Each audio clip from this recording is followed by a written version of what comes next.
반면 이낙연 전 대표는요, 오늘 이재명 지사의 고향인 안동을 공교롭게 찾았습니다. 이곳에서 이낙연 전 대표 계속되고 있는 후보들 간의 이 감정 싸움 비슷한 네거티브 공방과 관련해서 우회적으로 이런 말을 했습니다.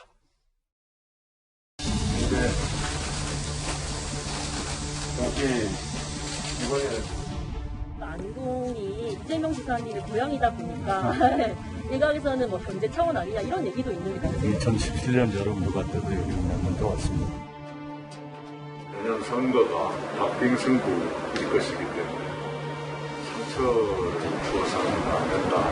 잘 알고 있고 여럿이 경쟁하다 보니까 누구는 자제하려고 해도 또 누구는 자제를 못하고 그런 일이 생기네요.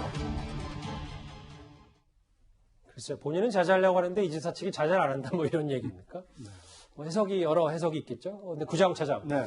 이 음주운전 전력과 관련해서 전과 기록 공개 공방이 이번 주 내내 있었잖아요. 그런데 이재명 캠프 측에서 이낙연 후보도 전과를 공개해라.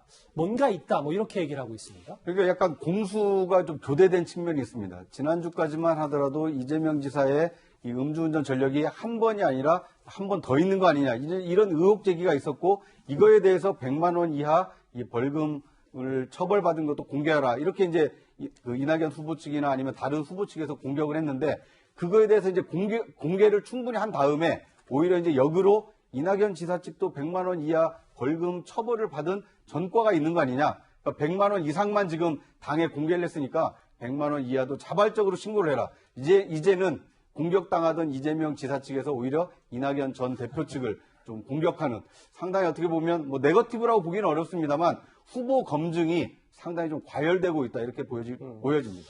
사실 기억하시겠지만 어제 그제 양 캠프 두 후보 간의 조폭 사진 공방까지 있으면서 여당 지지자들은 이제 이른바 명락대전에 피로감이 들 수밖에 없을 겁니다. 다른 후보들과 송영길 대표도 우려의 목소리를 내고 있습니다. 김연경의 그런 리더하에 모두가 원팀 정신으로 하나로 뭉쳐서 개인 플레이를 하지 않고 팀워크를 통해 그 막강한 일본, 터키를 이겨내는 모습에 모든 국민들이 감동했습니다. 우리가 배워야 될 것이 아닌가 생각이 들고 오늘 박용진 후보는 이런 얘기를 했습니다. 명락대전이 아닌 명락폭망이다. 위험 부담이 커지고 있다. 당내에서도 이제 이런 목소리가 나오기 시작했습니다. 대표적 케이스가 2007년도 당시 한나라당 경선이 정말 치열했거든요. 그때 보면 이명박, 박근혜 두 사람의 어떤 이 경쟁 자체가 당에 뭐 검증위원회를 만들어서 아주 공개 질문까지 할 정도로. 근데요, 그때 나왔던 사실 자체가 다 이분들 나중에 사부 처리될 때 다 근거가 됐습니다. 그러니까 이 들춰내는 것 자체가. 물론 두 사람 다 대통령이 되긴 됐죠. 근데 그 이후에 보면 다 이제 문제가 됐어요. 그러니까 이게 예선에서 너무 힘을 빼버리면 본선에서 쓸 수는 힘이 없잖아요. 근데 이 두 분들 이게 모든 게 다 나와버리면 상대방 입장에서는 뭐 거리가 많기 때문에 굉장히 좋은 겁니다. 그러니까 그렇기 때문에 정말 좀 지켜야 될 선들은 있는데 무슨 사진까지 다 공개하고 이런 식으로 이렇게 해버리면 너무 상처가 크기 때문에 본선 경쟁력이 떨어질 수 있으니까 그걸 이제 박용진 의원이 굉장히 경고를 한 것 같습니다. 그런데 이제 명락대전이라는 그 프레임 자체는요. 이재명, 이낙연 두 사람만 지금 거론되지 않습니까?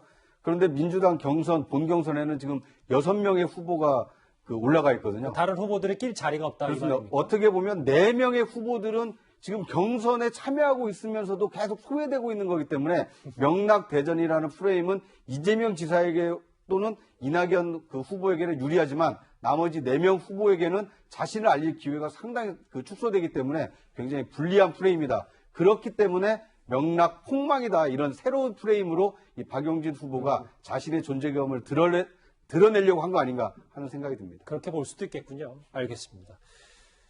리스크가 있다, 위험 부담이 있다는 명락대전 얘기까지 정리를 해봤습니다. 그러면 지금까지 들어온 여러분들의 목소리를 만나볼까요? 첫 번째 댓글입니다. 탄핵당하고 적폐 소리 들은 지 얼마나 지났다고 당대표하고 후보와 분열이냐라는 의견을 주셨습니다. 또 볼까요? 경선 시작하면 자동으로 후보가 더 보이게 될 것이다. 경선 전이니까 내버려 두세요. 라는 말씀을 해주셨고요. 윤석열 총장 그냥 나오세요. 안철수와 함께 하세요. 그래도 안 대표는 대통령 시장 당선시키는 사람입니다. 아예 뭐 국민의힘에 나와라라는 말씀을 주신 분도 있네요. 예. 간첩으로 떠들썩한 이 시국에 한마디 비판도 없더만 애국가를 부른다고 비판하다니 여당을 김두관 의원 비판하신 분도 있고요. 예, 마지막 댓글 보겠습니다. 한미 훈련 하지 말고 한중 훈련하면 안 되나? 라는 의견까지 알겠습니다. 오늘도 댓글 5개 감사드립니다.